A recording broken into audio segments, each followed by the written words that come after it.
ఇక్కడ మాత్రం ఇక్కడ మాత్రం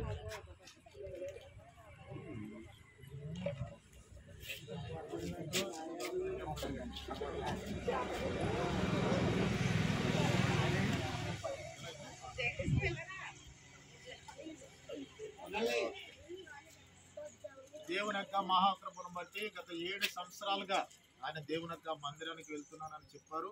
7 అనేది సంపూర్ణత. మరి ఈ రోజు 2024కి వారికి సంపూర్ణమైనటువంటి మారు మనసుతో పశ్చాత్తాపంతో యేసుక్రీస్తు ప్రభువుని వారు ఒప్పుకుని మరి హృదయం ముందు విశ్వసించి మరి వారు మరి దేవుని యొక్క రాజ్యంలో స్థానాన్ని సంపాదించుకోవడానికి దేవుడు వారికి సహాయం చేస్తున్నారు. అభినందిస్తూ ఈ సమయంలో మరి కుమారు గురించి లేఖన భాగాన్ని కూడా జ్ఞానం అయితే యేసు వారి నొద్దకు వచ్చి, పరలోకమందును భూమి మీదను నాకు సర్వాధికారము ఇయ్యబడి ఉన్నది. కాబట్టి మీరు వెళ్ళి సమస్త జనులను శిష్యులనుగా చేయుడి. తండ్రి యొక్కయు కుమారుని యొక్కయు పరిశుద్ధాత్మ యొక్కయు నామములోనికి వారికి బాప్తిస్మం ఇచ్చుచు, నేను మీకు ఏ ఏ సంగతులను ఆజ్ఞాపించుతునో వాటన్నిటినీ గైకొనవలనని వారికి బోధించుడి. ఇదిగో నేను యుగ సమాప్తి వరకు సదాకాలము మీతో కూడా ఉన్నానని వారితో చెప్పాను. దేవుడి మాటలు దీవించుగాక.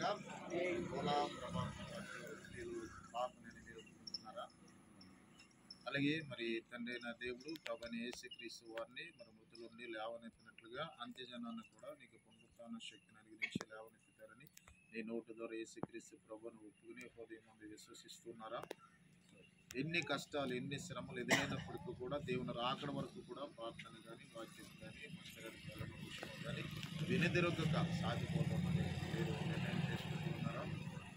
అలాగే మరి దేవుని ఎదుట దేవుని యొక్క ప్రజల ఎదుట చేయించినటువంటి సాధ్యతను బట్టి రేపు నామంలో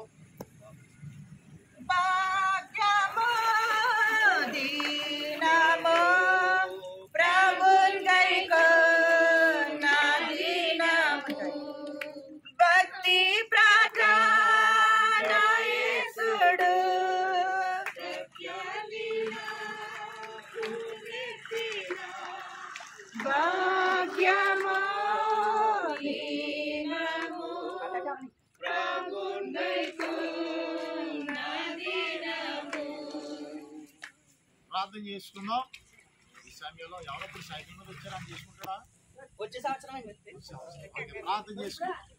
మహాగణుడు మహోన్నతుడు సర్వశక్తుడైన యేసుక్రీస్తు ప్రభువా, ఈ ఘనమైన ఉన్నతమైన శ్రేష్టమైన నామమున బట్టి స్తుతులు స్తోత్రములు తెలియజేస్తున్నాం. ప్రభావ నీటి మూలంగానూ ఆత్మ మూలంగానూ జన్మిస్తే పరలోక రాజ్యానికి వారసుడు కావాలి.